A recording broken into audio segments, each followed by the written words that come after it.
so pleased to welcome back Victor Davis Hanson, professor at the Hoover Institution, professor at Hillsdale. He is also the host of the Victor Davis Hanson podcast, which Jack Fowler helps him out with. He's got his own website, victorhanson.com, which I recommend to you.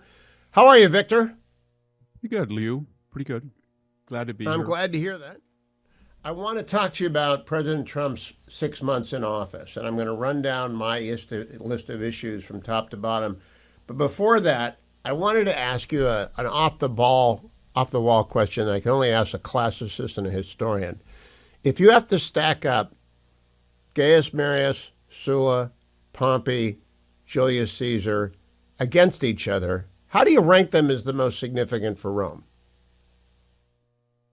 Well, I think Julius Caesar was very different because not only did he didn't end the republic, but he announced that it was over, and after that, we led to the Principate. But more importantly, he was a populist, so he was one of these strange people of the upper classes. But his appeal was to the middle and middling class. Unlike Sulla or Pompey, he was a Marian, great nephew of Marius, but generally, he was kind of a Napoleonic figure, whatever you think. He caused a lot of death and destruction, but he did change the calendar, and he changed the Republican emphasis on birth, age in the Senate, aristocracy, and he brought in a lot of new people, which his grandnephew Augustus then finished with the Augustan Revolution. So there was a revolution. We don't really appreciate it, but there was a revolution of new people into the Roman hierarchy, and it was never quite the same after Caesar, just like it wasn't in the French culture after Napoleon. That's why I brought up Caesar and why I was going to move to Napoleon. I veer away from the term greatness, but significance is neutral, right? Significance, Mao is significant, Stalin is significant. They're significantly evil, but they're evil. How do you rate Napoleon in terms of significance against, say, Caesar and Augustus Caesar? Well, he caused, put it this way, he was fighting with like people. So he's blamed for causing over 6 million to 7 million deaths in the Napoleonic Wars. But he really got the idea of a nation in arms. He created the modern state that it was inclusive. He changed the law code like Caesar and Augustus did. So he was an agent of radical change, and that radical change entailed a lot of death and destruction. And although he lost the Napoleonic Wars, you could argue that he had changed the way Europeans fought. From now on, a European country would be a nation in arms. There would be not as many mercenaries. There would not be as many aristocratic cavalry. That was the same thing Caesar did with the 10th Legion, etc. And so they're kind of problematic figures because they caused so much chaos, but the result of it, was probably more good than bad. They liberalized and expanded the body franchise of the state, and that was important. They were enemies of the old aristocratic order, is what I'm trying to say to you. Get it? I get. Dr. Arnn and I are just beginning the long read of Churchill's World War II history, the very first chapter of which is what happened from 1918 until the rise of Hitler. In it, Churchill argues that communism birthed fascism, fascism birthed Nazism, and this is Churchill's record of killing off Nazism. How does Churchill rank in terms of significance? He's democratically elected in a sort of way. It's not direct democracy. How do you rank him in significance vis-a-vis Napoleon and Caesar? Well, I think he's a greater man because I think you could argue that from June 25th of 1940 until the next June 22nd of 1941, he was the only person that stopped fascism. And we had the rise of Japan and the abandoned colonial states in places like Indonesia and Vietnam, and especially China. All of Europe, all of the nations that we call the EU today, some 30 nations, were either under Nazi control, Nazis themselves, or allied as neutrals, but really allied, like Spain and Portugal.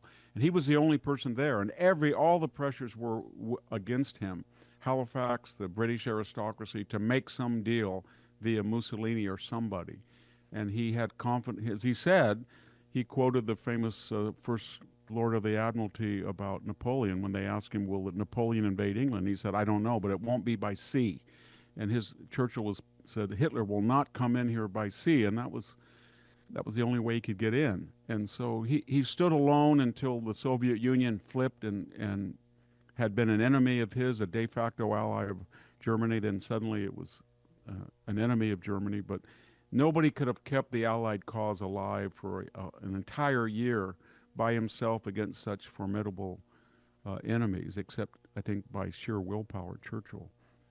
So in terms of those three, Caesar and then Napoleon and then Churchill, can any American president actually be as significant because they cannot act independent of the Congress? They certainly can do things as the top of my list. Trump ordered the destruction of the nuclear program in Iran, which is a big deal, world-changing, historically significant deal.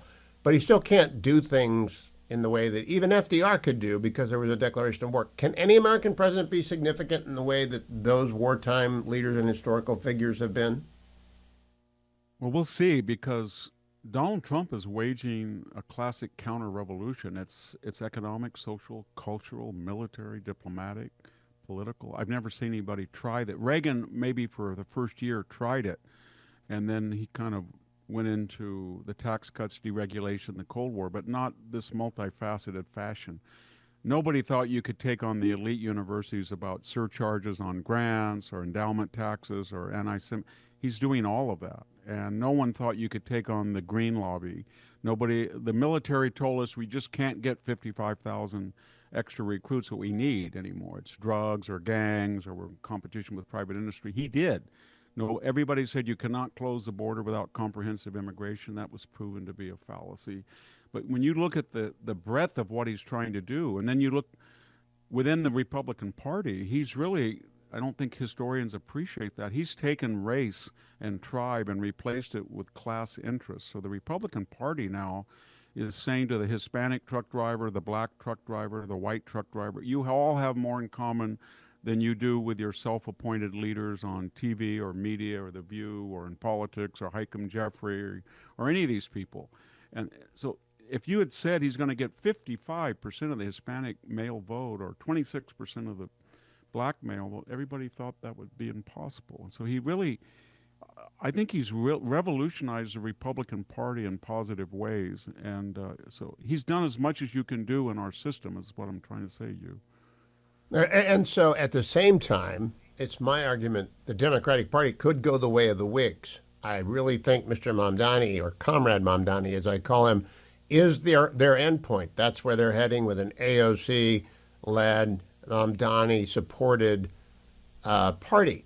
And that's not on my list of achievements for Trump's first 6 months. It's a byproduct of it. But do you think the Democrats might implode? I thought they would. The only thing I can see is, when they looked at 68 and Humphrey lost by 100,000 votes, everybody said they're going to move to the center because Humphrey didn't distance himself from LBJ's Great Society. But they didn't. They dug down just like they're doing now after the Harris defeat. They went full McGovern. They wanted to cut the defense budget in half, guaranteed income, et cetera, et cetera. And they destroyed the party, and I think it was the fourth largest landslide in history in the 72 election. And then, they kind of hedged a little bit and said, we'll go back to the Southern accented, fake, moderate Jimmy Carter. That didn't quite work too well. But they did survive long enough for Bill Clinton, whether it was genuine or not, to go back to a JFK, Harry Truman party for a while. I don't think they're ever going to go back to where they should be when they were successful, but I don't know to what degree this manifestation is like the McGovern phenomenon, or it seems to me far more radical.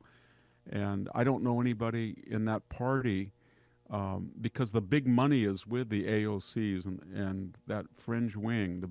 It's odd, counterintuitive, but they really are with the Elizabeth Warren, Bernie Sanders, Soros wing. And I don't see any impediment to it, is what I'm trying to say. They'd have to be really defeated. Pause right there. Let's pause right there. I spoke to Victor for the hour right before the show, so I could speak to him without interruption, keep the flow going. I'm going to parcel it out over the 3 hours of the show, interspersed with guests like Noah Rothman coming up next, and David Drucker, Byron York, Bethany Mandel, James Liley. I got a lot today. Don't miss 1 minute. Noah Rothman is the senior political writer for National Review. Noah, I got to warn you, I spent an hour talking to Victor Davis Hanson right before the show. I played the first 11 minutes of that. So people are expecting Victor Davis Hanson now, and they're getting you. I'll play all of VDH in the course of They're the going show. to be really disappointed. I was going to say, you just got to up your game, man. You got to start telling me about Cicero and stuff like that. No, I really have a very simple question for you. What does Donald Trump do next? He's finished the agenda on which he ran. The border is closed, the taxes are cut, the nuclear weapons are destroyed. Colbert is canceled, NPR and PBS are defunded. What's the agenda now? Well, listen, events will intervene. But if no events happened, if we were in stasis between now and 2029, and we will not be, the president's task will be, as every president faces, defending his achievements, popularizing his achievements. That's the biggest task. It's almost easier to get things done, not necessarily in this Congress, but certainly presidents have the capacity to shape events. Then they have to contain the fallout. You mentioned border security. Border security is about the only aspect of the president's immigration agenda that is currently popular. And the Republicans have to deal with this. It's across the board when it comes to the polling on immigration. The president's deportation agenda has become sour in the public imagination. And that was one of his strongest suits, just behind inflation, I would say, when he was elected in 2024, that the public wanted to see the borders closed. Now, border security, he's still popular on, even in Democratic polls. But the public's mind is finicky on this sort of thing. It changes and it shapes and it's sentimental. And the president is going to have to be able to appeal to the heart and the head in order to maintain the impression in the public that what he's doing is necessary and the results will be valuable, if not tomorrow, then in a year and 2 years. That's the sort of thing that all presidents face, and not all presidents do it very well. Now, he can calibrate that. He can tell Kristi Noem and Tom Homan, lay off the peaceable, law-abiding, hardworking people, go after the criminals. And I really mean I want 95% of the people we deport to have a violent record. He can calibrate that, but there is a door open through that he can push a little bit further open, which is he owns the House and the Senate, and it's apparent to me now he gets what he wants if he can coherently describe what he wants in the House and the Senate. I want him to go after education. I want him to take the tax credit that Ted Cruz pioneered. $1,700 tax credit per person can be given beginning in 2027 to a scholarship granting institution provide their school choice in that state. I think that's how it works. I want him to expand that and to drill down on America's schools that are failing so badly. I mean, you saw our national test scores for 4th and 8th grade. What do you think about that? An education reform bill? I think that would be fantastic. I don't think it's anything Donald Trump ran on. We just got recently down the pike, the White House wants to put another rescission package into Congress focused on education, taking back some education funding, which will be a third rail. It's going to be a bitter fight, and Republicans need to be geared up for that fight and understand it's not going to be one in sound bites over the course of a weekend. It's going to take a very long time, concerted, consistent messaging in order to get that sort of thing through. But there are cracks, I would say, in the Democratic opposition to that sort of thing. At the end of the Supreme Court's term, we had a dissent from one of the liberal justices. I think it was Justice Jackson, but it might have been Kagan. Either way, it articulated the logic for voucherization from a Supreme Court justice on the left, saying that, listen, if you don't like what is being taught in these schools, the sexual education, and you want to opt out of it, it was the Maryland case. All you got to do is send your kid to another school. Well, listen, we have the logic now from a liberal justice in a dissent of the Supreme Court articulating why voucherization is absolutely necessary. Run with it. Make that a plank. Say, listen, I agree with you, Justice Jackson or Kagan, whoever, I forget. I wish I remembered the justice. Regardless, this is the sort of thing it's an idea whose time has come, according to you. That's the sort of thing that Republicans could absolutely marshal to their advantage. The sort of stuff that we're seeing from executive orders when it comes to pressuring colleges and what have you, while a lot of that I welcome, some of it I find is heavy-handed, and to the degree it's heavy-handed, I think it's ephemeral. I think it doesn't last out. Well, I would like to see in my one big beautiful education bill, I would like to see American universities for Americans. In other words, I would like to see the Congress say you will not get any money, so it fits under reconciliation, unless 95% of your students admitted are from America. It's not nativist, but we built those things with our tax dollars and with endowments and with contributions and with hard work, and Americans aren't getting into them at record rates. What do you think about that? Well, part of the problem is that foreign students pay the full freight, so they're an Right, attractive I commodity. know. Yeah, I so know they are, they're an but attractive commodity. You'd have to have a legislative remedy to that sort of thing. that's why And I don't know how. yeah. I'm sorry. Continue. I didn't mean to step on you. Well, that's why I want a legislative remedy, because they are, you can get addicted to foreign dollars paying the rate card. Yeah. There are a lot of. I think there's a lot of Americans who go to college who shouldn't, frankly. That is another issue that I think is actually perhaps of paramount importance than Americans getting undergraduate degrees or graduate degrees. We need vocational students in this country. We need students who understand how to work with their hands and how to fill the manufacturing jobs that we have open, because we have a ton of manufacturing jobs open and not a lot of white collar jobs open. But I also don't want to shut out the world to the American educational system. It is the top tier educational system, and there's soft power benefits associated with that. Incorporating foreign students and then populating the world with students who have access to American culture and understanding of American culture that's a people-to-people program. That's the sort of thing that during the Cold War we found valuable for reasons, not just gushy, sentimental reasons about the world getting together and holding hands. No, I'm with you. I had two good friends as undergraduates. One was from Guatemala, one was from Costa Rica. I've got nothing against it. I do believe that the numbers are pretty stunning. And I don't know if you read the story in the New York Times on July 15th. Elite colleges have found a new virtue for applicants to fake. It's finding common ground. It's another workaround, students for fair admissions versus Harvard. And I think America's sick of their colleges. They're sick of the diseases in those colleges. Do you disagree? Yeah. You think they're complacent? No, I don't disagree. Have you seen, I mean, what's the reaction been to Donald Trump's efforts to impose some humility, circumspection, in particular on the country's humanities departments? Where is the outrage? Where are the marches in the streets? Nobody's upset about this. I think, well, maybe not nobody, but certainly the vast majority of Americans aren't necessarily of the mind that America's colleges are perfect, do not need reform, are pumping out, the stakeholders of society. I don't think people believe that anymore. So yeah, they do feel like colleges need to be, pushed around a little bit.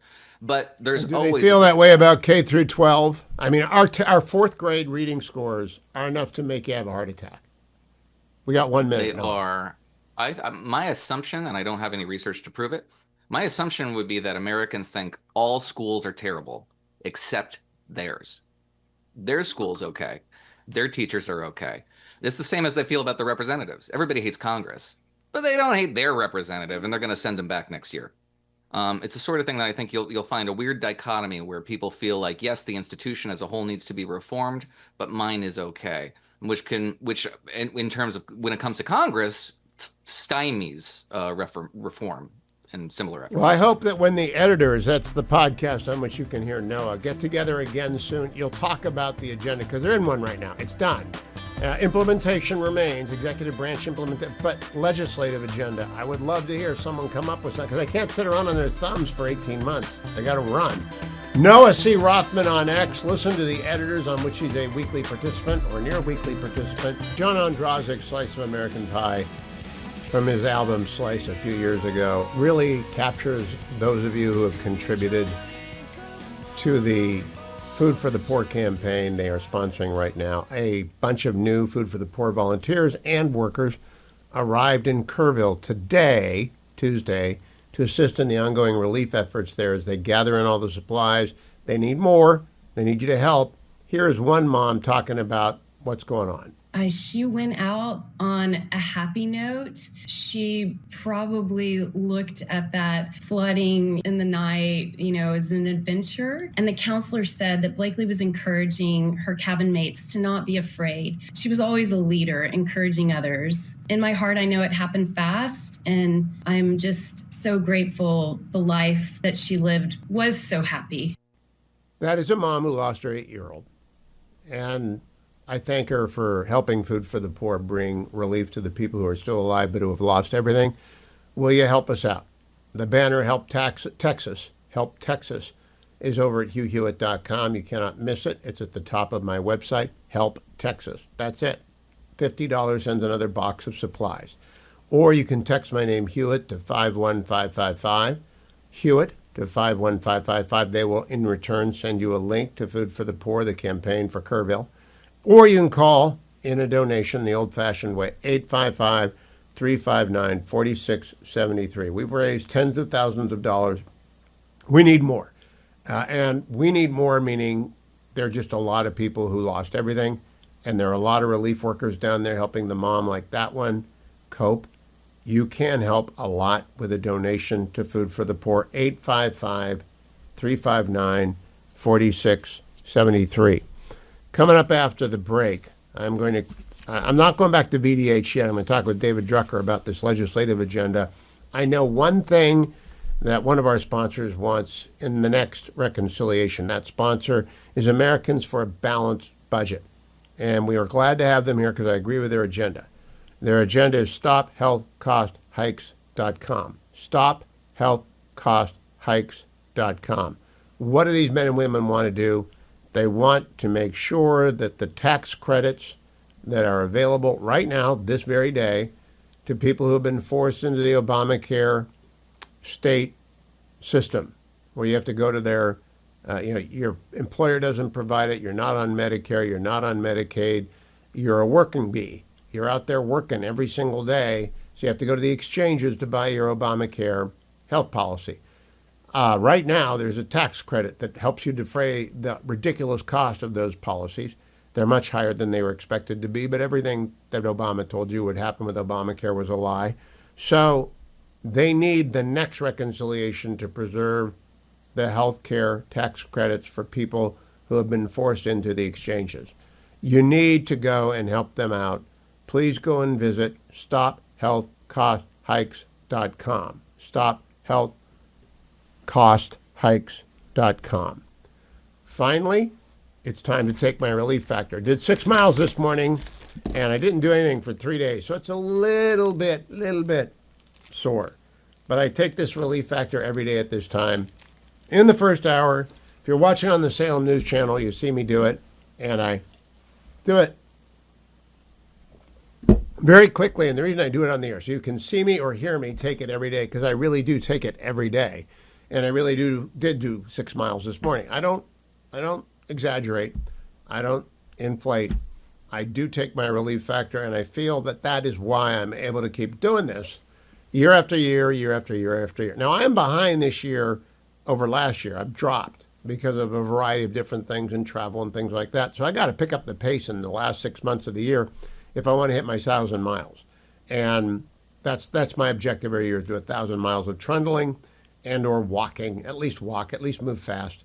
And I got to pick up the pace. That means I need more relief factor, not less. That means if you haven't even begun yet and you've made a commitment, you're going to move, you're going to get out there and go, then call 1-800-4 and the word relief, 1-800-4 and the word relief, or visit their website at relieffactor.com, relieffactor.com, and find the starter pack for $19.95.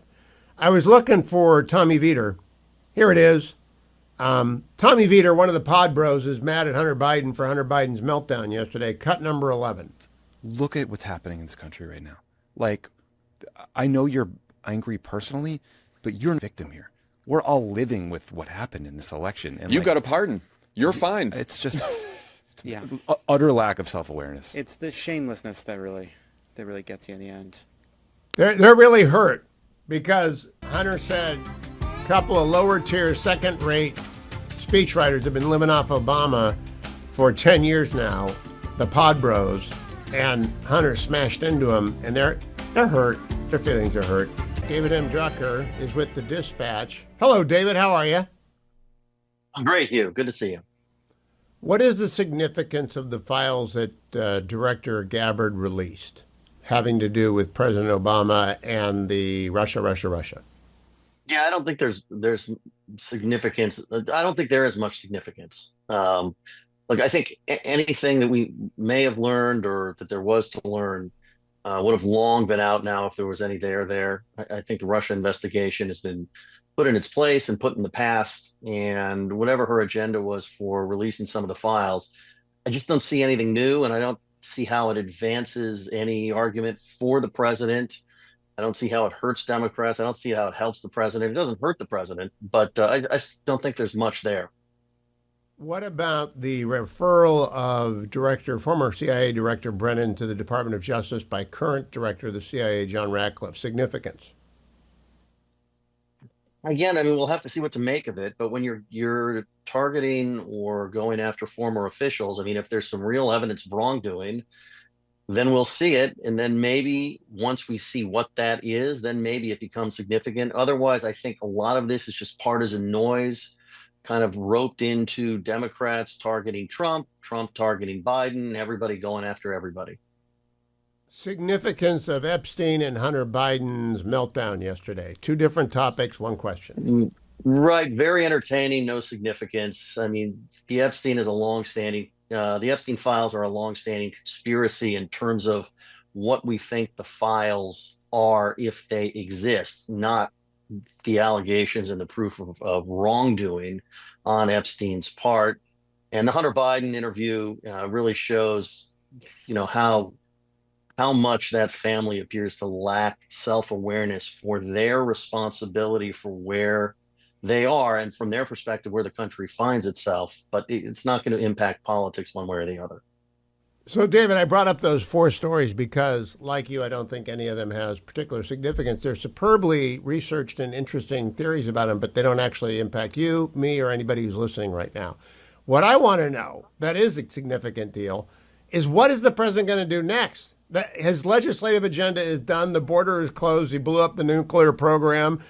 He got the defense rebuild going. Recruitment's up. I covered all this with Victor Davis Hanson in a 43-minute interview right before the show. I'm parceling it out. What's the agenda now, in Congress at least? Well, I don't know. They're about to go home to avoid any messy votes on Epstein. And so the House is done until the August recess. The Senate is processing nominations. There's another rescissions package apparently on tap, and that could claw back some more federal spending from the Biden years. But I think that the task before the president and Republicans, at least, is to make the case for this reconciliation package that passed, that he signed into law. It's upside down in the polling, and they need to sell it. There are a number of things that they can do or may do. I think unexpected events always intrude on a president's agenda and plans, and we'll have to see what that is. But you bring up a good point in that, there is another, year and almost year and a half until the election, and you can't really do anything once you get to next July. So what do they do for the next year of any consequence to put themselves in a better position in the midterm elections, but also just to get things done that they think, the country needs? Now, the arcane rules of reconciliation, I don't pretend to understand them all, but I do believe they could take on education K through 16. In other words, they could go after public education money, change the tax code to reward the good and to punish the bad, and insist upon reform from top to bottom. Is that worth taking on, David Drucker? I mean, I think the way to look at it is it a worthy goal for the government to try and reform federal education spending and how the money is parceled out and what the conditions are for that? Unless you're dealing with higher education affordability, there's probably minimal political benefit to undertaking this, but there could be a big time policy benefit, which down the road voters might appreciate. But the biggest thing with voters when you talk about higher education or just federal education funding is everything's so expensive, or I don't quite like my public school, or I'm not getting out of it what I need, and I have to spend extra money on tutors and all sorts of things. So I suppose it would depend on how they went about it and what the goal was. Was it, a mixture of politics and policy, or was it purely policy? And what I'm going to propose, what I think I'm going to push, is that those test scores were so bad for 4th and 8th grade in reading and math, and the stories about higher ed, the number of foreign students displacing American students are so awful, and the endowments that sit there are so large, that they ought to bring a comprehensive education bill forward, and that in the course of that, they can shutter the Department of Education, and they can condition federal funding at the state level upon a state making school choice available in some way, shape, or form. I don't know the details, not my expertise, but I think it's a popular thing to do. Do you think it's a popular thing to do? It'll be popular in some circles, unpopular in others. Look, and I think with reconciliation, you have to be careful because if it's too policy heavy and there are not direct, just tax and spend implications, then the parliamentarian's going to throw it out, and Republicans in the Senate are going to be very hesitant to, in a big way, overrule the parliamentarian, right? So it has to be more of a numbers game and less of a policy game. And again, I would just get back to this idea of affordability. And what do you do to make higher education, if that's, what's something you're going to focus on, more affordable? There are a number of things you can do. They may not all be popular, but that's what parents, and of course I am one, you are one. I mean, that's what people complain about most of the time when they're talking saw Senator about higher Cruz. education. Yeah, I saw Senator Cruz get the tax credit through. You get $1,700 tax write-off beginning in 2026 if you contribute to a scholarship fund that benefits education. So they found a wicket through which the parliamentarian allowed them to pass. All they have to do is focus on that and repeat it. Have you gotten familiar with that yet, David? No, I haven't. But look, my biggest complaint is that the federal government creates so many carve-outs and has so many programs to offset what universities charge that universities are never motivated to reduce what they charge. And I think that's part of the problem. David M. Drucker, follow him on X at David M. Drucker. Coming up next hour, more of my conversation with Victor Davis Hanson. All of it, if you just want to listen to it, and I've got a lot of other great content coming up, it's already posted at my YouTube channel. When you go and listen to it, it's 43 minutes long. And Victor and I walk through Donald Trump's first 6 months, I think in a comprehensive way, and how significant they are. It's 43 minutes long. It's at my YouTube channel. When you go there, please like and subscribe.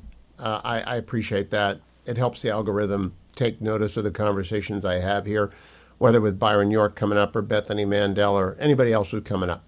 Also want to remind you that andrewandtodd.com are great sponsors of the Hugh Hewitt Show.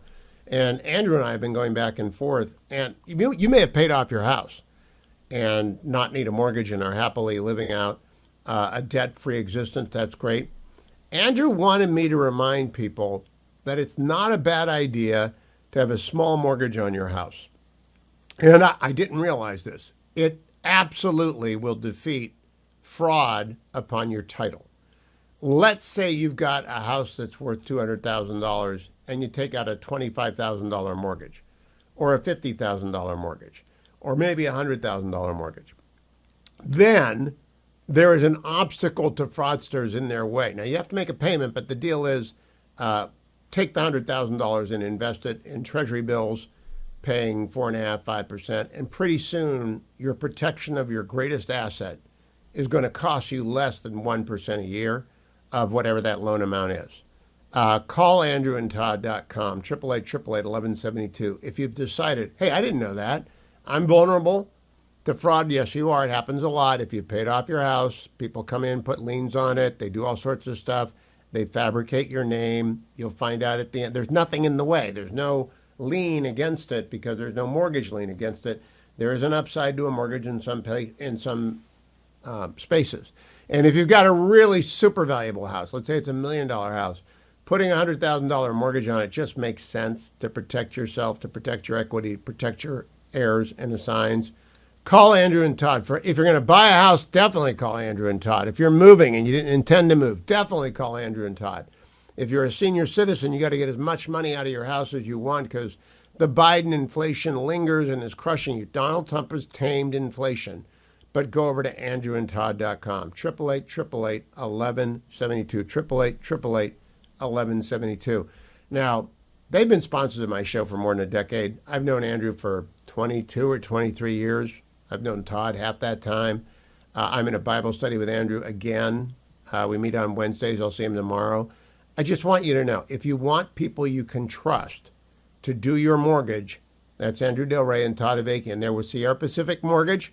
They are lenders. They are a bank. They actually underwrite your loan. They help you fix your credit if your credit is messed up. 888-888-1172 or go to their website, andrewandtodd.com. Coming up after the break, if you love the beginning of the Victor Davis Hanson interview, which I played to start the show, I've got more of it coming in segments 1, 2, and 3 of Hour 2. Don't go anywhere. More VDH ahead on the Hugh Hewitt Show. I had a long talk with Victor Davis Hanson on the West Coast about Donald Trump's first 6 months in office. Played part 1 for you. Here is part 2. Be really defeated again and again and again for them to be irrelevant. And they have so many resources. That's why Donald Trump is very smart this time around. He's not dealing with the symptoms of the Progressive Project U. He's looking at what caused it when they have no political power in the Congress, Supreme Court, or executive. They're on the wrong side of issues 3070, and yet they still exercise power. And he concluded it was the universities, it's the media, it's the corporate boardroom, the foundation, and he's addressing the root causes. And I think that's why they're so hysterical. No one in their right mind ever thought they would defund PBS or NPR or go after Harvard. That's on my list, all of those. So let's go down this is Hugh Hewitt's list, not Donald Trump's list of the most significant things. Number 1, I think the most significant thing was to shatter the Iranian nuclear program and destroy the threat of a theocracy with an end times eschatology obtaining weapons of mass destruction. Right behind it, restoring Israel to the status of the equal of any of our allies. How do you rate that action? It was really only 36 hours, but boy, what a 36 hours to change the Middle East. It changed the Middle East, and even as fundamental, I think, was it didn't lead to a tit-for-tat, endless, forever war. No sooner had he done that than he was called for a ceasefire. I think any other Republican president would have responded to that ceremonial performance art demonstration where they sent 7 or 8 missiles into Qatar, and Trump just said, well, they got to get it out of their system. They got to get it out of their system. It's a ceasefire. It didn't mean anything. So he was able to really destroy that nuclear infrastructure for maybe 5 to 10 years, if not longer. I think it might be longer given the assassinations that Israel did on their top elite. But he had an end to it. So now they have no Air Force, they have no Navy, they have no air defenses, they have no nuclear program, and they're not at war. And I don't think anybody could have pulled that off like he did.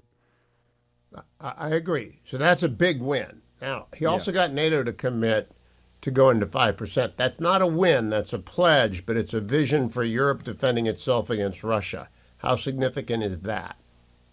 I think you made the right distinction. It's very significant that people now interpret Trump as a positive catalyst for the needed change to the 2%. He did that almost single-handedly. Whether they get to the 5%, I think Gerald Baker had a piece today, is he's very right about that, because when you have about a 1.45 demographic and you have 16% of your population is Islamic, as Germany and France is getting close to, Britain's got the same problem, and then you have this twice the expense for electric usage or electricity kilowatt by hour than ours.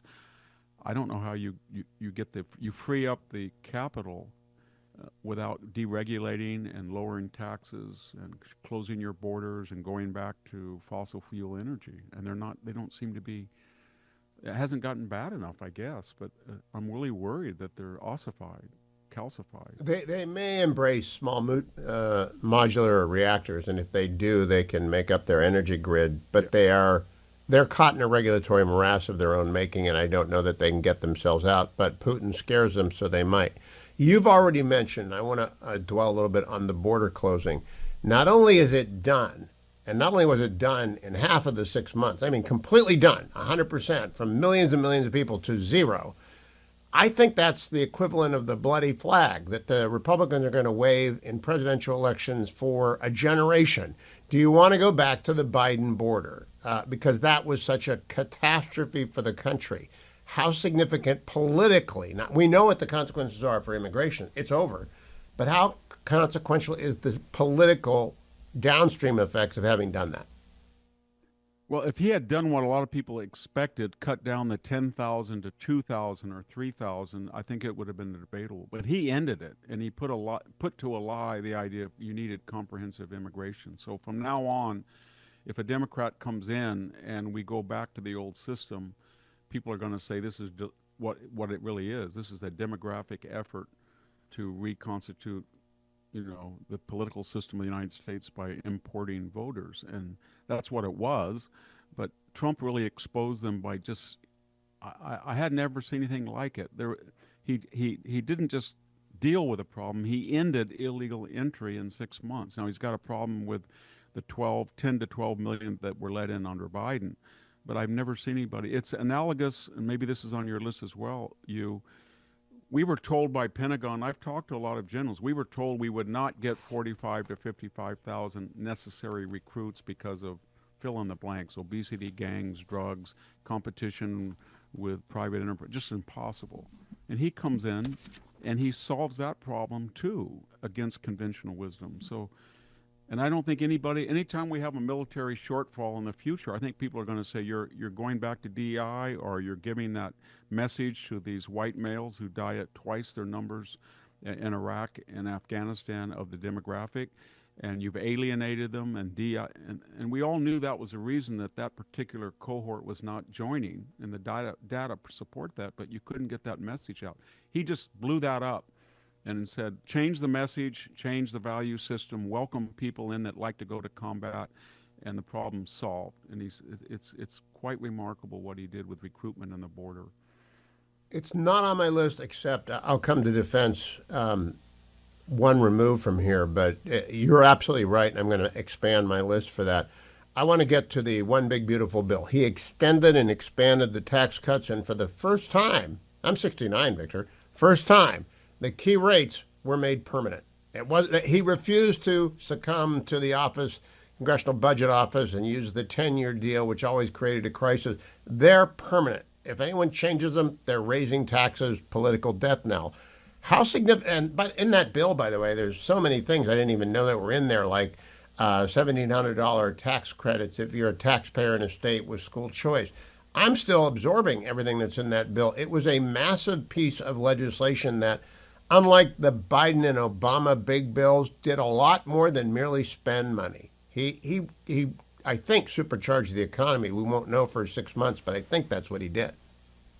Yeah, and I had the same feeling. I've looked at it. I had no idea that taxing remittances to Mexico or taxing endowments was in it as well under the reconciliation. And it's everything is in there. I think we're in a period that we know there are as quote Rumsfeld, known unknowns. We've never seen promises. Doug Burgum said the other day it might be $15 trillion. The total market capitalization of Silicon Valley today is $9 trillion. We've never seen that much promised foreign investment. I know that everybody has contextualized the May debits to assets, revenues to expenses, but that was the first time since 2017. We had more coming in than going out. They say that's not unusual for May, but it was surely for the last 8 years. And I don't know the effect of unleashing the energy of the United States, or casting off the subsidies of the new Green Deal, or welcoming in this level of foreign investment, or we don't know at what point the Japanese, the Germans, the Chinese were making enough money that a 10 to 12 or 15% tariff, they felt they could deal with it without raising prices and pricing them out of the market. But apparently there's some level there that they can afford a moderate tariff, and I think he's trying to find out what that level is. So, and then I haven't even talked about robotics and AI. So there are forces in play right now that could really radically change the way we look at the economy in a positive way. They will show up. They will show up first in defense, and part of the one big beautiful. All right, let's pause it right there. I will be back to Victor, but I've got to do a little business with you first. I always do a market report after the markets have closed, which they did a few minutes ago. Brought to you by AmericanFederal.com. Nick Grovich and his team buy and sell gold. Another remarkable day for gold. It is now at $3,443.90 an ounce. $3,443.90 an ounce. It went up, I don't know, $25 today. I don't follow the particular amount that it goes up because the market it continues to trade after the market. Clear to me that lots of central governments are buying gold. Are you? Are you buying any? If you do, buy it from Nick Grovich and his team at American Federal. 1-800-221-7694. 1-800-221-7694. One more time. 1-800-221-7694 or at AmericanFederal.com. Deal with an honest guy and a team. Deal with a transparent guy and a team. Deal with someone who's been in the business for 43 years. And you say, oh, I don't want to buy. It's gone up, it's gone up, it's gone up. Well, that's all it's done for a year and a half. I don't know where it's going to be in another year and a half. I know I'm glad I buy every year, regardless of the price. And I think that's what maybe you ought to think about doing, dollar cost averaging. Remember, diversify, diversify, diversify. And part of that diversification should be precious metals. And if you do that, you ought to do it with our friends at AmericanFederal.com. Nick Grovich and his team, 1-800-221-7694. That's who I bought gold from in January and will be again in next January. Earlier today, I talked to Victor Davis Hanson. The hour before I began my live program, I want to go back to that interview with VDH on Donald Trump's first 6 months. They will show up first in defense. And part of the One Big Beautiful Bill was $158 billion of one-time spending. A lot of it committed to general areas like shipbuilding and AI and new submersibles and new drone. But that's a lot of money to throw at defense and tell them to innovate. I think that could yield quite a lot of defense for the United States. And I mean next generation defense, maybe moving away from carriers, moving to a fully automated Navy and submersible Navy over the course of 50 years. What say you about the defense rebuild underway? Yeah, I think you hit it on the nail. You hit the nail on the head. It depends on where the money is directed. Given what we've learned from the Middle East and Ukraine, it doesn't make sense to buy a $40 million Predator. I mean, they're very valuable to have them, but I think they get the message from Anduril and these other companies that they can swarm the zone and we can do it better than anybody else. It's kind of like going back to World War II where we made very good weapons, but we made more of them than anybody. And we didn't just concentrate on a few platforms that were superior. So if we get into the idea the United States is producing drones like Russia and as cheaply and better than they are, and I'm talking about airborne, land robotics and submarine drones and even surface drones, I think that's the right way to go. And we already have that, as you pointed out. We have the carriers, we have the F-22s and F-35s for 10 or 15 more years, but we need something. We need more quantity than we have, and I think that's where this defense spending is going to. Now, he's also engaged in a regulatory rollback. Not a lot of people know he's passed a dozen congressional review acts, which repealed the last gasp of the Biden administration, including the absurd California all vehicles will be electric mandate. And people like Burgum, who you mentioned earlier, they're just getting started. Doug Burgum is a very smart guy and very aggressively deregulating.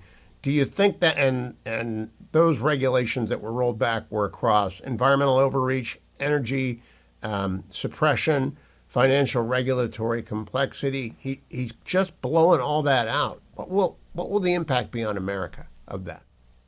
Well, I think it'll be pretty radical when he talks about 2 years to get a permit, and he's trying to get it within 3 to 4 weeks. And more importantly, he keeps mentioning these astronomical numbers of assets. He keeps saying these assets.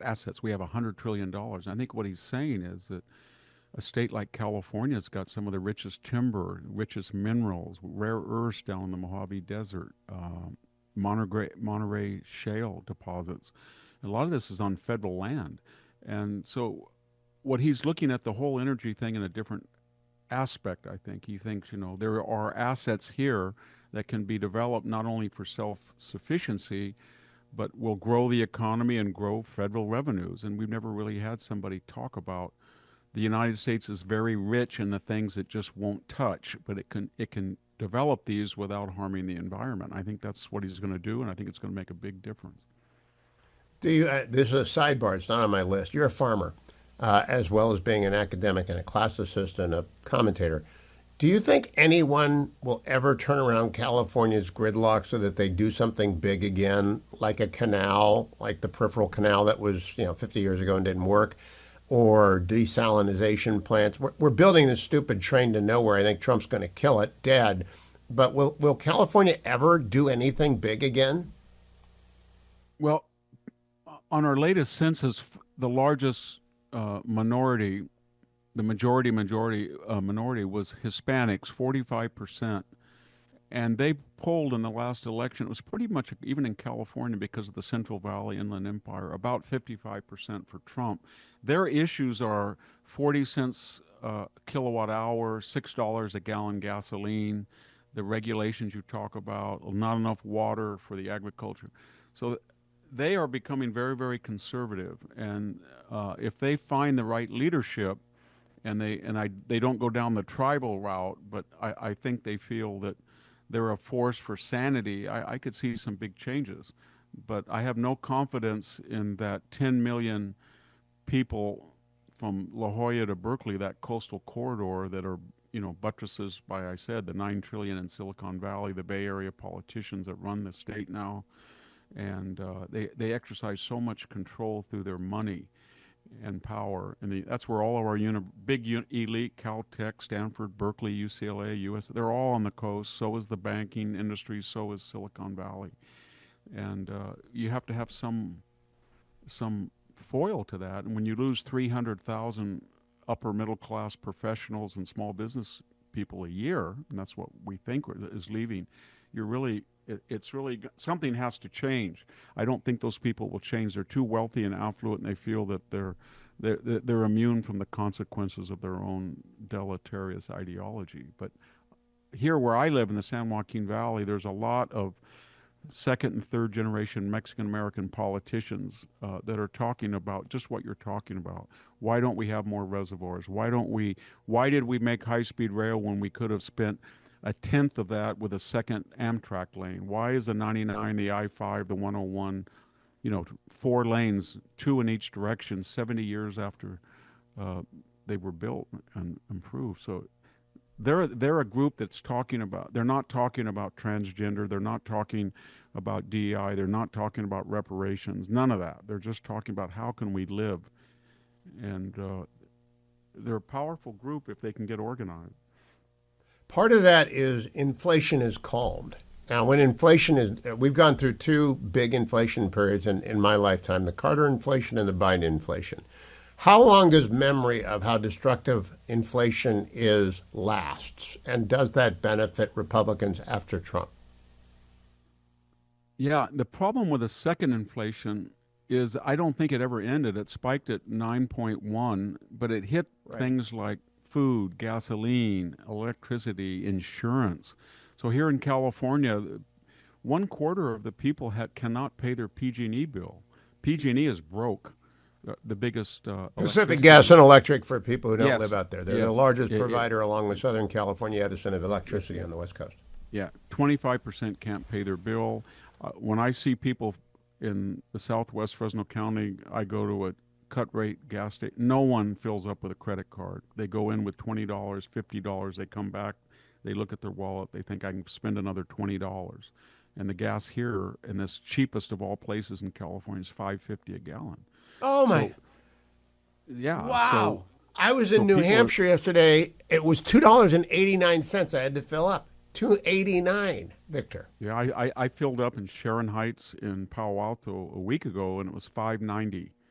So I think what I'm getting at is that a lot of people think that inflation and the regulatory climate in California never went down. And where I live, I have a little place up in the foothills. I was talking to one of the people. He thought as many as 30% of the people that have cabins above 1,500 feet do not have any fire insurance whatsoever because they've been priced out of the market or they can't get it. That's so crazy to me. There's a lot more of Victor Davis Hanson coming up. Don't go anywhere. If you want to watch or listen to the whole thing, it's already posted on my YouTube channel.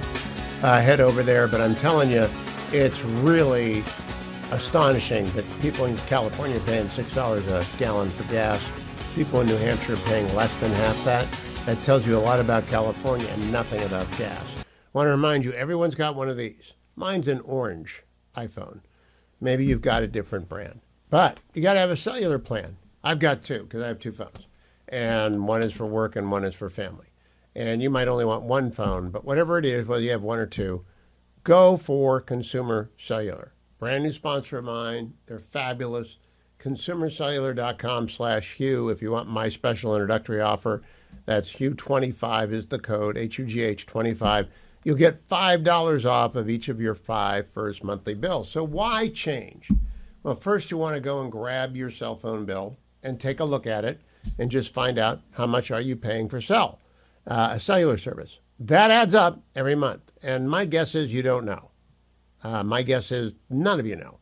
My guess is all of you signed up for an unlimited data plan because you thought you needed an unlimited data plan.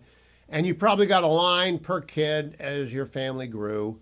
And they became the right age for a phone. And they probably stayed on your plan because you've got unlimited data. And you have no idea how much you're paying. Well, go and look. And then call Consumer Cellular at 1-800-411-4454. 1-800-411-4454. You can have savings without sacrifice. You can save a lot of money, in fact, without sacrifice any quality of connection at all. You can keep your number, keep your contact, keep your data, all that sort of stuff, and then work with the people at Consumer Cellular, either online at consumercellular.com/Hugh or by calling 1-800-411-4454. Say, let's talk about what I need, how often I use it, what I use it for. Fetching Mrs. Hewitt and I have been watching a program called Department Q. It's for grown-ups, by the way, and it is not for the easily offended or disturbed. It's a very tense crime drama. It's fabulous. And it's got the second husband of Mary from Downton Abbey in it, whose name I can't remember, but it's very well written. It's set in Scotland. So we're watching that, but we're watching it on a streaming service. We're not watching it on our phone. Some people watch it on their phone. If you're going to be one of those people and you're going to download every video you watch onto your device, then you're probably going to want unlimited data. If you're over 50 and you want 2 lines of unlimited data at $60 a month, that's it, $60 a month from Consumer Cellular. Chances are, though, if you're over 50, and that is their target demo, over 50, they offer 10 gig plans and 5 gig plans, perfect for your budget. But you can't find out what you can save until you call them. 800-411-4454. Do it right now. Right, you're listening to me. There'll be a break coming up. Just do it right now. 800-411-4454. You hit one button and you're talking to a person here in America. Their call centers are in America. Their service centers are right here in the U.S. of A., and they will talk you through it. You might want to find your cell phone bill first, but don't make that an excuse every day not to follow through. Also want to remind you of this, Relief Factor. Relief Factor is what I take every single day in the first hour. I remind you in hours 2 and 3. And it's a fabulous product, and I take it every day because I go a lot every day. This morning I got my 6 miles in, my 10K, because I didn't do it yesterday. I was in New Hampshire meeting with Scott Brown, who's going to be the next senator from New Hampshire. And that was a long drive, and so I wanted to have double down on Relief Factor. Didn't get my miles in, so I wanted to get 6 in this morning, got up early, and got it done, and feel great. And that's because of Relief Factor. Please listen to me. Call 1-800-4 and the word relief. 1-800-4 and the word relief. Now, President Trump did an Oval Office gaggle today with the president of the Philippines, Mr. Marcos Jr., and right before it, he said this, cut number 4. The witch hunt that you should be talking about is they caught President Obama absolutely The audio cold. is not there for cut Tulsi number Gabbard. 4. I don't know why. What they did to this country in 2016, starting in 2016, but going up all the way going up to 2020 in the election. They tried to rig the election, and they got caught. And there should be very severe consequences for that. You know, when we caught Hillary Clinton, I said, you know what? Let's not go too far here. It's the ex-wife of a president, and I thought it was sort of terrible. And I let her off the hook, and I'm very happy I did. But it's time to start, after what they did to me, and whether it's right or wrong, it's time to go after people. Obama's been caught directly. So people say, oh, you know, a group. It's not a group. It's Obama. His orders are on the paper. The papers are signed. The papers came right out of their office. They sent everything. Don't go anywhere, America. There's lots more from the Oval. Byron York is the chief political correspondent for the Washington Examiner, also a Fox News contributor. Hello, Byron. How you doing? Doing well, Hugh, and you? I am great, but I've got a question. We need a second act. Donald Trump's first 6 months were fabulous. I've gone over with Victor Davis Hanson for 43 minutes today. Everything he got done, everything he promised to get done, and now the agenda's done. What's next, Byron? More prosperity. People really like prosperity. More of that would be really, really good. Obviously, if he could actually end the war in Ukraine, that would be astonishing and amazing and a great accomplishment. But in terms of what he promised, the thing to do is obviously keep up the border security, keep up the enforcement of immigration laws, because you're going to see the creeping upward of more Americans, native-born Americans or American citizens being hired in jobs, and make sure you've got prosperity. How about a legislative agenda, though? Those things are macro, and he's done it. The tax cuts have been extended. He's jawboning the Fed, and what the Fed does is beyond his control. And even if he replaces Jerome Powell, unless he replaces the whole Fed board, he can't get a loose board. The question is, what does he ask for legislatively? My suggestion is to aim at education, at expanding the Ted Cruz tax credit, at bringing school choice to schools via a mandatory demand for options for people with kids in failing schools, and to go after higher ed that's elite and exclusive and where places are going to kids from abroad and not to Americans. But what do you think he ought to focus on? Well, I do think if there's some sort of legislative way to go after wokeness in academia the way that he has been doing with various individual schools, I think that's a real possibility. I think further some sort of legislation as far as we've seen a number of state bans on so-called gender-affirming care for minors. I think that would be useful. But everything else, I'm telling you, prosperity. Keep prices down, wages up, happy people. You know, Victor Davis Hanson told me that he paid $5.98 a gallon for gas in Palo Alto this week. I was in New Hampshire talking to Scott Brown yesterday, stopped to fill up my car before I left, $2.89. And so the question becomes, how can that be, Byron? And can the president attack that? Well, you lived in California for a long time. Actually, California is so big that it actually requires specific blends of gasoline, doesn't it? Correct. Okay. And does that add to the price of it? It does, but it's also got a sales tax component that's state. But it really is about transporting gas and the cost of refining out there. 2 refineries are shutting down, Twain told me during the break. I wonder if Trump can target energy production, oil production in some particularly ambitious way. But in any event, any agenda, he's going to put a rescissions package up. It's not going to have nearly the impact of killing off NPR and PBS. That was a big deal. It was a big deal to kill off USAID. What else can he kill off in a rescissions package? Well, he's working on the Department of Education, which he can't do completely, but he can go a long way toward it, and he could also actually try to do it through Congress by moving some of the actual real functions of the Department of Education to other places, because you don't need an entire education department. So streamlining the thing that made Doge popular at the beginning, before they started kind of doing a lot of sort of disorganized things, was the idea of introducing more efficiency in government. So any legislation that points in that direction would be a good thing. Now, the thing that appealed to me the most in the One Big Beautiful Bill that I did not know about was that Ted Cruz got past the Senate parliamentarian a $1,700 per person tax credit beginning in 2026, I believe, where you, Byron York, or I, Hugh Hewitt, can write a check for $1,700 to a qualified scholarship granting institution. I don't know what the terms are. I believe they have to be in a school. That it has to be, charters have to be available.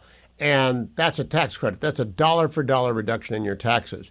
Who wouldn't do that, Byron? And if so, if I'm right about that, should they up that and expand it? It got past the parliamentarian once. Well, first of all, I mean, as far as who wouldn't do that, a lot of Americans don't pay federal income tax. I know. I'm talking about taxpayers. Well, yeah, I mean, and who has? I would say who has the means wouldn't do that. I would say everybody who has the means would do that. It's a smart thing for Ted Cruz to do, and it moves policy in the right direction. But I would stress that there's tons of Americans who cannot write a $1,700 check. Right. They owe it to the government, though. I'm only talking about people who owe the federal government $1,700 or more at the end of the year, and their accountant gives them the bad news. And rather than write it to the federal government, give it to a school that qualifies, give it to a scholarship organization. Seems like a no-brainer, absolutely.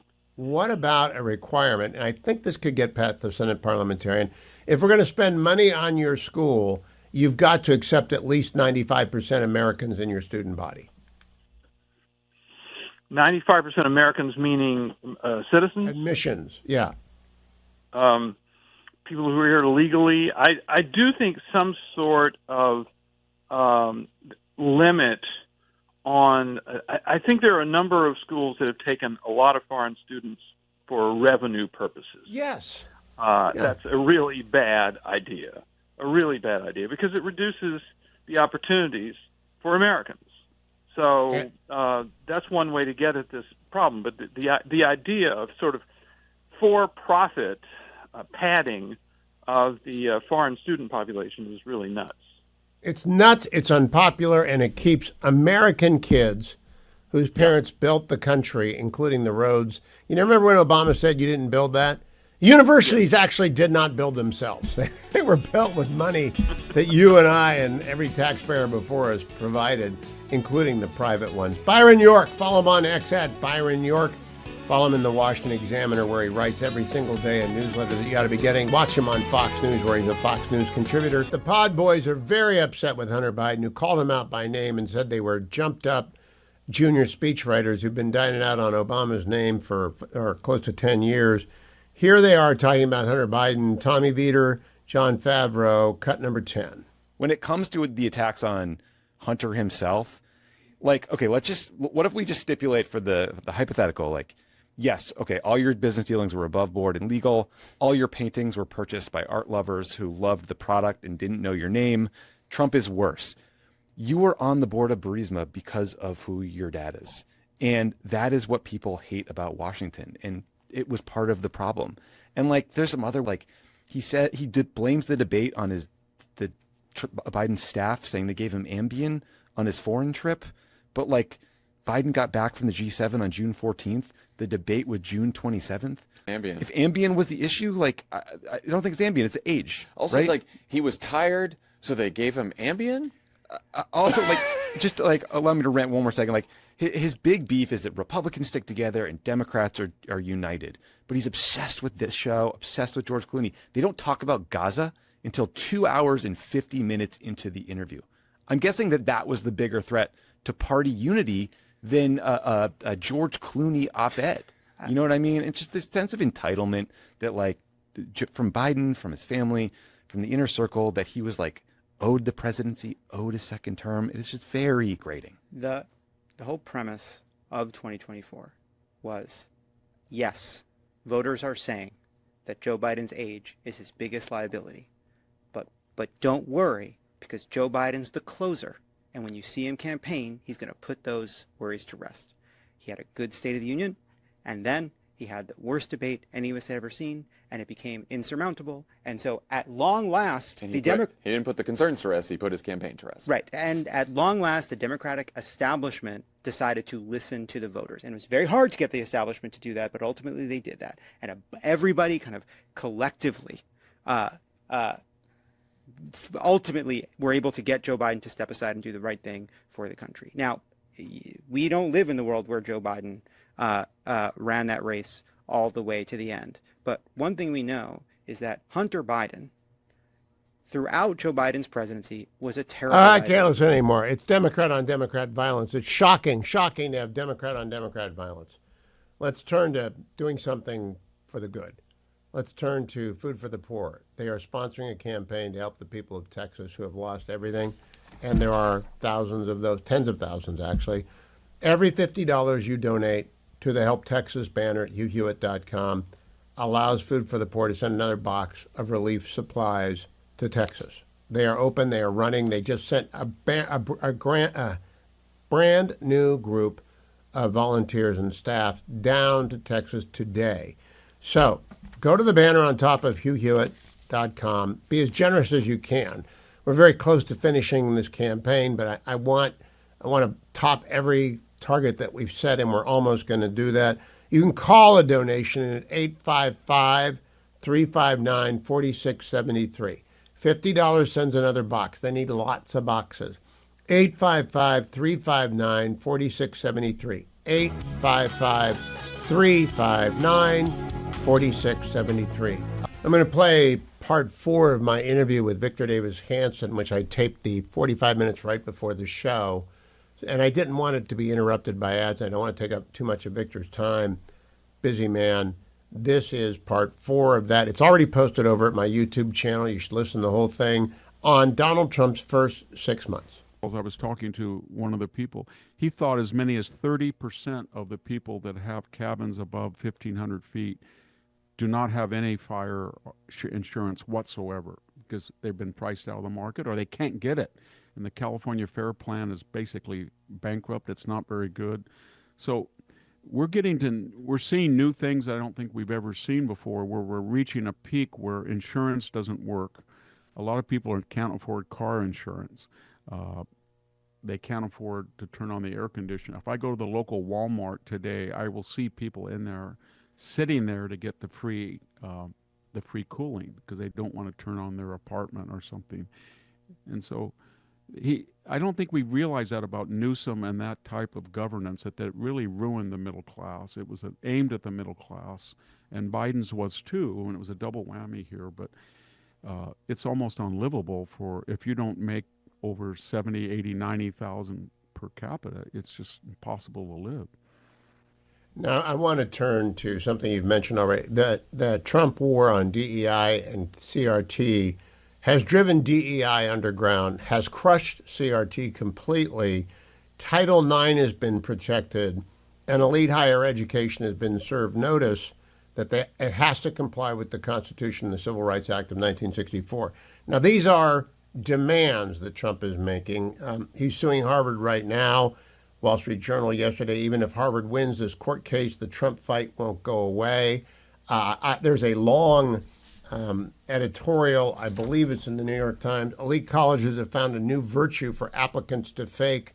They're now making you do Zoom calls so that people can get a fix on your race, ethnicity, and whether or not you are compliant with the overclass's point of view. I think this is a war on ordinary, a war on normal, that Trump has crushed the proponents of abnormal, but he hadn't won yet. What's it going to take to win? It's going to take more transparency. I think that's his point, to target Harvard, the lead university, and show the public what they're doing. And when Stanford lets in 9% of its incoming class as white males the last 3 years after George Floyd, that really alienated a lot of people, and they didn't know why they were doing it. But they've got so much culpability that the public doesn't know. These theme houses are not theme houses. They're 99% La Raza theme houses, or 99% African American. They say these are alternate graduation ceremony, but they're 99% one particular race. If anybody did that with Europe, we want a European American graduation ceremony or theme, they would not allow it. There's rampant institutionalized anti-Semitism. They're bringing in 300,000 students to pay 110% tuition, room, and board. 70% of them are from China or illiberal regimes in the Middle East. Everybody knew at Stanford, it was a joke that you don't need to charge HHS or the Department of Energy 55% overhead.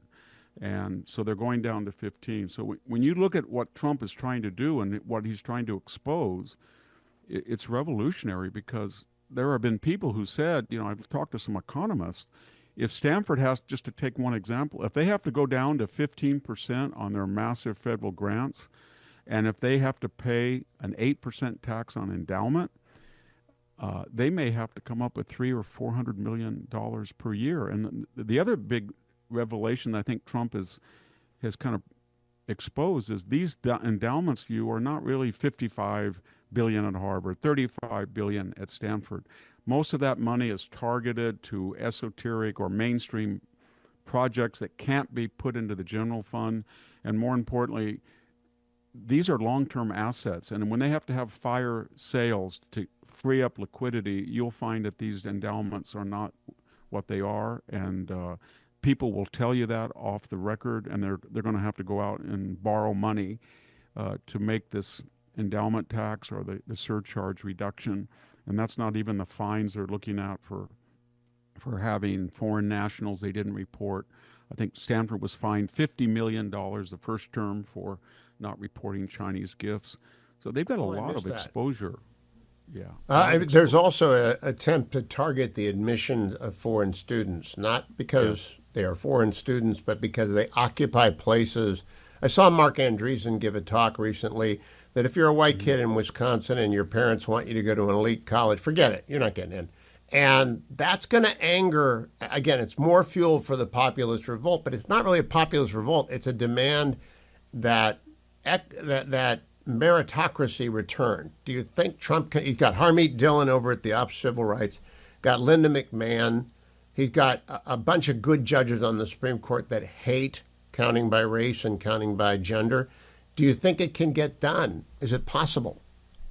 Yeah, I think he can, because they know what they're doing. If you talk to people, faculty members or administrators in higher education, they don't say we're not doing that.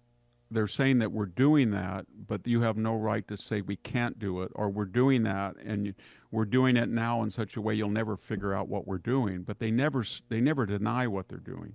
So they never deny that what they're doing is in conflict, say, with the 2023 Supreme Court ruling, or as you said, the civil rights legislation 64 and 65. So it's just a matter of telling the public what they're doing, and the public, when they find out what they're doing, all the polls show, I think the latest poll said only 16% had great confidence in the Ivy League anymore. So they're losing this war, and the smart people will cut a deal before it's too late. You mentioned California, and I go back and forth between the 49 in California. That 45% minority of Hispanic, they want their kids to go to college. They want them to get into the UC system. They want them to get into the state system. But those systems are broken, and I don't know that they want those kids. Do they? You got a very good point, because I taught in the California State University system for 21 years. And when I left Cal State Fresno, it was about 75% Hispanic, but the faculty did not reflect the values of the students. Their target, or their mission, the faculty thought, was to indoctrinate these students kind of in a Marxist idea of false consciousness. You are a minority. Remember that. That's your primary identification. You have been exploited. It wasn't, you're going to be the future leaders. Let's give you the skills, analytical, compositional, scientific, technological, to remain preeminent. And I think the parents were very skeptical of that. And so there is I'll put it this way, every Mexican-American person I encountered in 2024 that discussed the election, maybe 200 in my community, which is about 85% Hispanic, every male was for Trump, and every male under the age of, I'd say, 25 was for Harris or Biden. And they all... Let's pause right there. I want to remind everyone, the entire VDH discussion of Donald Trump's first 6 months is over at my YouTube channel. I may be able to play a little bit more, but I want to do two things. First, I want to tell you, coming up is Bethany Mandel. We're going to talk about this article. Elite colleges have found a new virtue for applicants to fake. And I want to read you the first two paragraphs of this. The spring I applied to college, the author begins, the guidance counselors at my private school herded my mostly white grade into the gym and told us that the Supreme Court was about to ban affirmative action. There was, however, a loophole.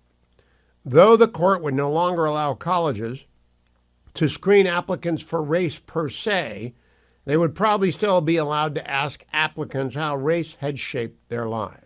My guidance counselors called it the identity question. Like most of the rest of my classmates, I started thinking about how to spin my whiteness into something more interesting. Paragraph 2. I went through the application process again last spring as a freshman, hoping to transfer. This time I found a new question. Quote, tell us about a moment when you engaged in a difficult conversation or encountered someone with an opinion or perspective that was different from your own. How did you find common ground? It's known as the disagreement question.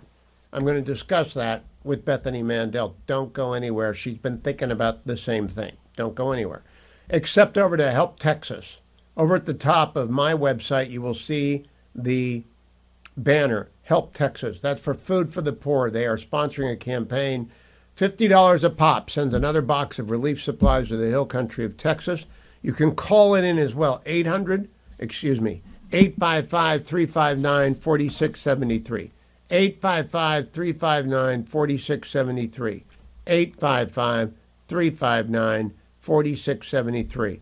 If you can afford $50, thank you. If you can afford $500 or $5,000, thank you even more.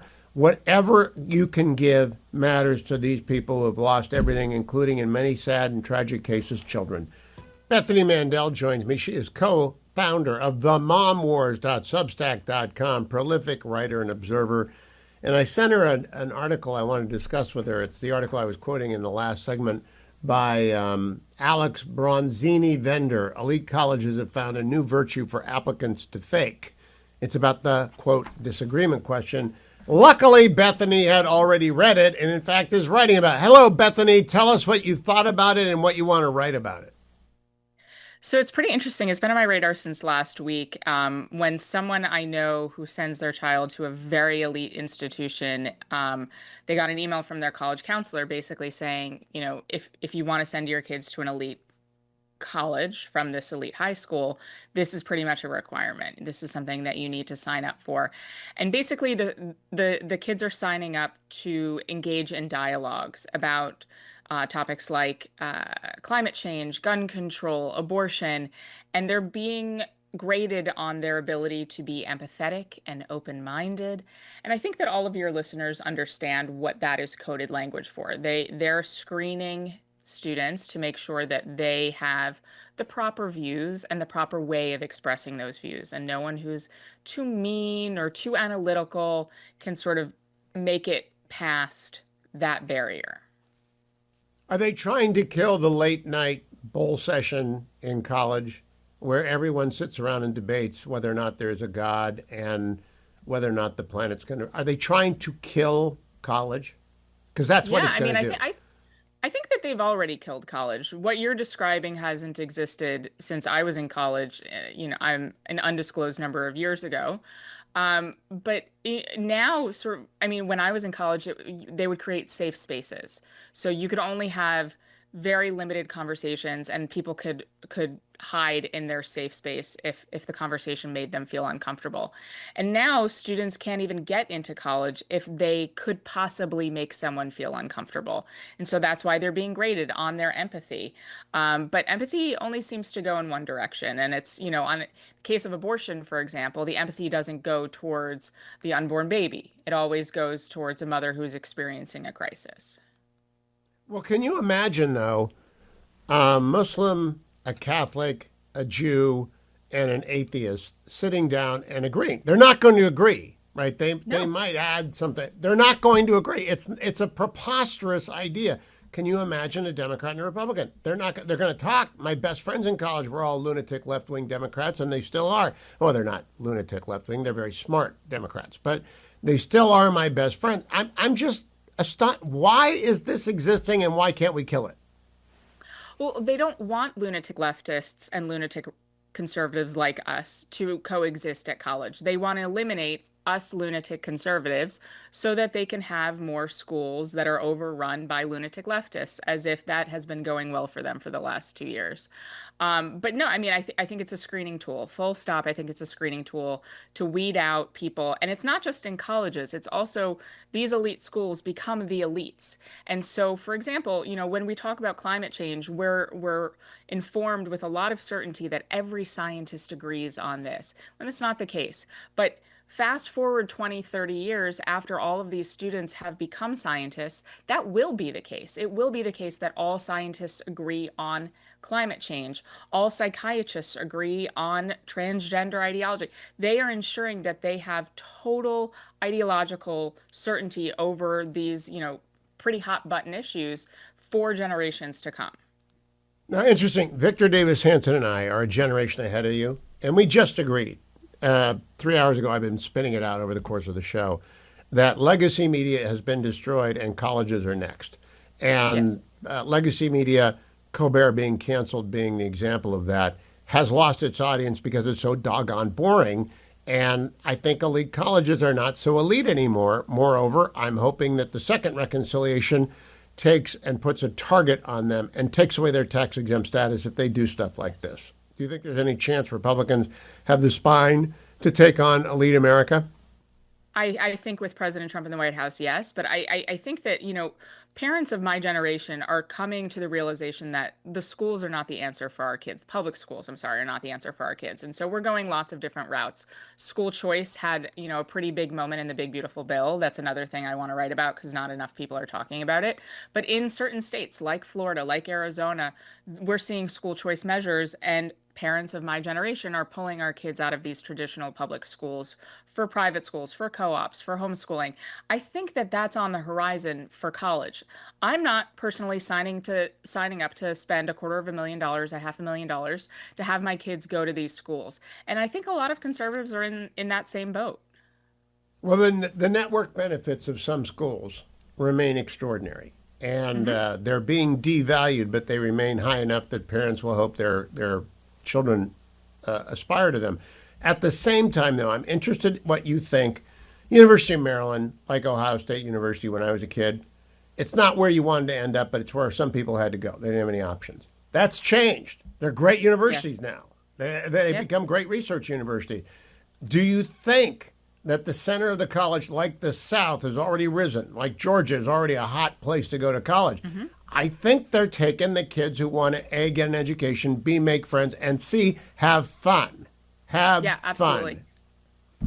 Yeah, absolutely. I mean, I want my kids to get an MRS or a wife. There's no equivalent to the MRS in college, but I want them to be surrounded by people who are the people they want to end up marrying. I met my husband through my college friends. This is a really critical moment. And to me, outside of the ideological indoctrination, all of those things, I want my kids to be surrounded by sane humans. And they're not going to get that at Barnard. They're not going to get that at a lot of these elite institutions. Oh, gosh, and so Barnard, I'd much rather no. spend less money.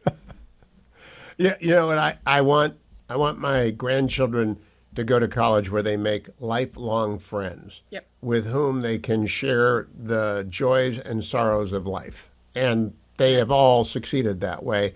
And they did it at 3 different universities, which are fine universities, none of them Ivies. And I'm convinced the Ivies are teetering on the edge of disaster. And not just the Ivies. The Cal State's, University of California system and other Michigan, they're on the brink. Do you agree with me about that? 100%. I talk to so many students at these schools, UC, Berkeley, I mean, all the UC schools, and Michigan as well. There's some really deeply troubling stuff going on there. Now, last quick question. Homeschool, you mentioned Ted Cruz's $1,700 tax credit. Do you think that can be expanded in a second bill? I didn't know it was in there. It's an enormous deal. I want it to go to $3,000. I want it to go to $5,000. I want to be able to go to scholarships for homeschooling co-ops. Do you think that's in there? Amen. I have, that's on my to-do list, is to call his staff. That's a question I want to ask. Yeah, because a homeschooling co-op can be qualified, right? There's some kind of system by which people will know it's legit. I think so. I mean, for us, we could spend that money in a heartbeat without even introducing the co-op possibility. This has got to happen. The $1,700 is also got to be made available to donate to a homeschooling family. That's what Senator Cruz ought to be thinking about right now, is that he's already made it available for scholarship granting institutions. Make it available for a grant to a homeschooling family. Bethany Mandel, follow her on X at Bethany Shondark, and go subscribe to the momwars.substack.com. USAID was an early win, but I've been going after NPR and PBS since I worked for them. Since 1992, I've said this is broken. And Reagan tried to defund it. It's never been done before. Trump got it done. How significant is that symbolic win, Victor? That's very significant. It basically is saying we're not going to have a European BBC-like state megaphone on the left, and that's what it was. When I think it was Mr. Berliner or Ira Berliner, the dissident Uri, at NPR. Yeah. Uri, yeah. He said 87 people in the newsroom, and every single one was a registered Democrat. They knew it. It's like the universities, they know what they're doing, and they think it's cute, and that the people are stupid, and they can find all sorts of gymnastics to get away with it, but they don't deny what they're doing. They know deep down that what they're doing is wrong, and they're kind of paranoid. They're deer in the headlights. The problem they have with Donald Trump is not that he's a billionaire or they think he's crass or crude. Their problem with him is they don't think he cares. He doesn't care what they say about him. He does not. All the levers they operated with the Bushes or Romney or McCain or a typical Bob Dole, that doesn't work with Donald Trump. He's a pariah. He's an outsider. He looks at their disdain almost as either it's irrelevant or he thinks it's expected. And they can't quite fathom that. So they don't really know how to deal with him. He's indifferent to insult, which I think is actually a superpower. I think it's a superpower not to care when people call you a fascist when you're not a fascist. I just think he's indifferent to it. I see a lot of it in Churchill. Churchill was indifferent for 10 years to the insults thrown his way during his wilderness years. Yes. And having that steel skin is important. I want to get to the U.S. Steel deal for Pennsylvania and the AI energy investment in Western Pennsylvania. You mentioned the trillions in Silicon Valley. Well, the trillions are being spread around now, Victor. There's going to be $50 billion in Western PA. AstraZeneca yesterday announced that they're going to bring $50 billion to Virginia and a couple other states to make their drugs here because Trump scares them with the trade deal. Do you think the investment in America, not in California, is going to set off revolutions in all those states that are good for the states and good for the polity?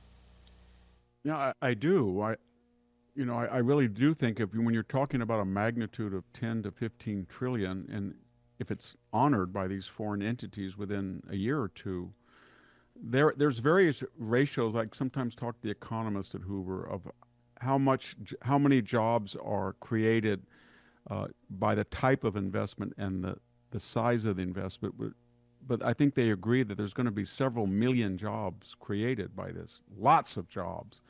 And at the very time when people were worried that AI and robotics were going to displace American workers, and you get the impression that the Trump people think that they can create as many jobs as they're going to lose to automation, and yet the result will be higher productivity all around. And so I think, I've been talking to a lot of people. Sometimes they dispatch fellows to raise money for the Hoover Institution, but I was shocked, about the corporate people that they innately were skeptical or didn't like Donald Trump, and now they say something different.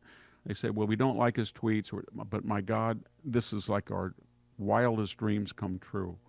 If we wanted to reform the United States, this is the way to do it. And they're a little worried about the debt, of course, but they cannot believe that he's doing these things, and it makes them kind of awkward because they support everything he's doing, but they don't like the manner in which he's doing it, and that causes them problems. All right, let's pause there. It's a fabulous conversation because it's impossible to have a bad interview with Victor Davis Hanson. So I would ask you to go to YouTube, like it, and subscribe my channel. But more importantly, send this 43 minutes to your friends.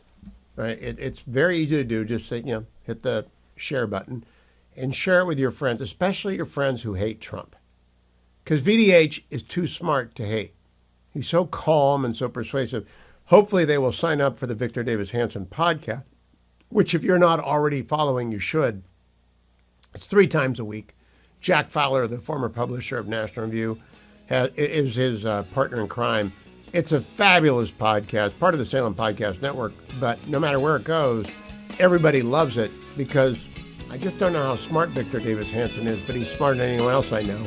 And that shows in every episode. You know, after all these years, that music means Lilacs is in the house, as in James Lilacs, as in lilacs.com. How's the memoir going, James?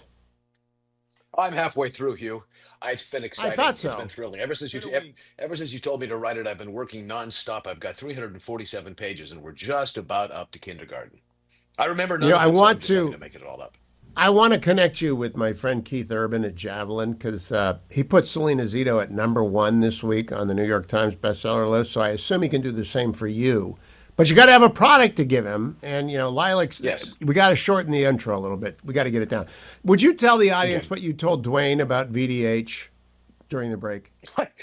Well, it's just that, you know, his tone is so calm, even though he can say the most horrible and distressing things, and they have the ring of truth because of that. If he was your doctor and he was giving you the worst news you've ever heard in your life, it would be the same tone as the best news you've heard in your life. And it's that dispassionate, sort of scholarly remove that makes him interesting to listen to. I was going to actually come on and do an impersonation of VDH, but, you know, doing stuff between segments I know is verboten in the radio world. It is not. It's not allowed. Now, let me ask you about college. When you applied to the U, as in the University of Minnesota, was it like Ohio State University in our era where pretty much if you were walking and talking, you got in? No, I was a North Dakotan, so I had to have a. You wouldn't have been. You had to actually apply. I had to actually prove to them that I was worthy of. You know. I don't know if you were listening during my conversation with Bethany Mandel. Are you aware of the disagreement question that is now de rigueur on college campuses? The disagreement question? No, do it. Please tell me. A new question. Tell us about a moment when you engaged in a difficult conversation or encountered someone with an opinion on or a perspective that was different from your own. How did you find common ground? This is called the hot new it girl of college essays. I think it's the stupidest thing I've seen in a long time. I do too, and it prioritizes coming together and finding common ground over actually pointing out that somebody's position may be injurious to the culture or themselves. I mean, when was the last time you sat down with a Nazi and tried to find common ground? Well, we can agree on good roads, but I mean, I'm sorry. No, it's a little too touchy and or feely for me. And a lot of these people, the disagreement you can imagine is going to be sitting down at Thanksgiving with a grumpy old Trumpy old uncle or something like that. And I don't imagine that many of them were actually trying to find the common ground. I mean, it's nice to do, but I mean, please, you ought to be able, it should be a given that if you're going to college, you're going to be comfortable being exposed to difficult. I had forgotten that you were a Fighting Sioux. I had completely you were entitled to become a Fighting Sioux, and you blew it off. Now, my son works for Senator Kramer, who's one of the nicest men in the world, and really loves North Dakota, as does Doug Burgum. You're wrong. You're wrong. You're wrong. I would not have been a Sioux. I would have been a bison. North Dakota State University, which is where I would have gone, is a bison, a powerhouse in football. So don't talk to me about the Sioux, but do go on. But who are the Fighting Sioux? I think that's UND, University of North Dakota, up in Grand Forks. Okay, so why would you have gone to the Bison instead of the Sioux? Because the idea of moving to Grand Forks after living in the thriving, throbbing metropolis of Fargo, North Dakota is anathema to anybody in Fargo. We wouldn't go to Grand Forks unless we were going all the way to the Canadian border to go to Winnipeg. Please, Hugh. Why did you go to the University of Minnesota? I'm working on your memoir with you here. Because I watched the Mary Tyler Moore show and was convinced that it was this Oz-like place at the end of the road, which it turned out to be for me. It was a big city. It was a big city. Until you got carjacked. Well, until I got carjacked, 50 years later. But yes, no, it was. I wanted to get out of Fargo. I knew what I wanted to do, which was to work for the Minneapolis Star Tribune. Would only be possible if I left and actually hung around the building. It took me 30 years, but it happened. So no, I mean, Minneapolis was the big, glistening, glowing, beckoning city, and Boston had the same effect on my daughter when she graduated. So karma comes around, and I got empty nested like my parents did. Is she living in Boston? At the moment, but she's intending to move to New York to pursue her career in advertising. So yeah, dad's kind of good on that for going to New York, because I'm in the back of my head, of course, all I see are subway videos of people on fire. Don't get on fire. Just don't get on fire, dear. That's all I ask. Don't get on the subway. All you need is to subsidize her first apartment so she can walk to work like Mary Tyler Moore. Right. No, Mary Tyler Moore didn't walk to work, for heaven's sakes. She lived around the lake. She worked downtown. She would have taken the bus. And no, actually didn't walk to work. She walked around the lake, but she drove that Mustang car that you see in the opening credit sequences to the Midwest Federal Building where WGN was located. Yeah, that's it. Have you Where watched are we Department going with Q this? yet? Have you watched Department Q yet? I think I began. Yes, I did. I absolutely did. And get this, can't believe it. A troubled cop, comes out of a dangerous situation. He's edgy, but he's smarter than everybody else. And by gosh, he gets things done. And he's paired with a ragtag band of people who solve old crimes. One of whom is a mysterious Syrian, and the other is kind of daffy and female, but boy, has she got smarts. And between the set and the three of them, they solve crime. It's every single cop show I've seen in the last few years, and I've no need to see them. No, we've never had a Syrian police state interrogator on a show before. I like Akram. Him I like. Akram, I would watch a show about Akram. But I'm tired of these guys who wander through and they're mean to everybody and sarcastic, and they're just assumed to be brilliant because the camera focuses on them on a second, and they get a look in their eyes, and all of a sudden they've solved it. I found the whole thing to be formulaic, but I'll probably watch it again. Yeah, well, you'll watch it for Akram. You know what I will tell you, Hugh? What you should be watching is Star Trek Strange New Worlds, because something happened in the first episode of season 3 that I've never seen happen in a Star Trek show before. The captain of the Enterprise got down on his knees and said the Lord's Prayer. It was a stunning moment. I mean, there have been allusions to God here and there. I'm genuinely flabbergasted. No, wait, rewind that for me. When is this? Where does it happen? On what platform? Star Trek Strange New Generations on Paramount Plus. It's the latest, greatest, and best Star Trek series because it's just like the original. And it's before Captain Kirk takes over the Enterprise. And Gene Roddenberry, the creator of Star Trek, long dead, famously hated religion. But they snuck it in a little couple of spots in Star Trek 2 and Star Trek 5. There was a chapel on the Enterprise. But I've never seen the captain of the Enterprise get down on his hands and knees, look up at the ceiling, acknowledge God, and then start to say the Lord's Prayer. I mean, it just knocked me over it because it's a different Trek. It's a different time. I may have to watch that, and I haven't watched a Star Trek anything in 30 years. So, Lilacs, you've done your job. Now get on to Chapter 2. Please, Chapter 2 by next week. That's first grade. High school. No, it should be high school. I want to find about high school in Fargo next week. When Lilacs comes back, remember lilacs.substack.com. Go to lilacs.com for everything Lilacs. There is one clip I want to play before I go. I do remind you, Victor Davis Hanson, the entire interview is at Hugh Hewitt YouTube. When you go, like and subscribe. I do read all the comments there. I read all the comments that you send me on the subtext machine, on the Universe. Dwayne's World will probably be out tomorrow. I don't know. Dwayne, is there going to be a Dwayne's World tomorrow? Absolutely. Oh, Dwayne went home. Jim Talent in about an hour and a half. Okay, so there'll be a Dwayne's World tomorrow for your podcasting need. It's changing the world. You want to pay attention to it. But I do want to say, Mike Johnson, mild-mannered Mike Johnson, went a little Superman today, got a question, dogging him about lack of transparency in the caucus, cut number 8. But we're done being lectured on transparency by the same party that orchestrated one of the most shameless, dangerous political cover-ups in the history of this country or any government on the face of planet Earth. If the Democrats want to talk transparency, I'm happy to rewind the tape. 366 days ago, President Joe Biden was unceremoniously forced off the Democrat ticket. Everybody knows why. Even after millions of Americans had already cast their primary votes for him, the self-proclaimed party of democracy threw out their nominee, the sitting president of the United States, for his disastrous debate performance. On the debate stage, President Biden revealed to the American people what Democrats in Congress spent 4 long years trying to hide, that the President of the United States of America was in rapid mental decline and unable to continue serving as the leader of the free world. I'm going to say that again. The man holding the most powerful office on the face of the earth, who we now know was being propped up by his staff and Democrats in Congress, was in rapid mental decline. It was as shocking as it was dangerous. Yeah, that is very unusual for Mike Johnson, but I like it. I like it. They're getting under Mike, getting a little bit prickly with the Democrats talking about transparency. I like it, Mr. Speaker Johnson. I like it.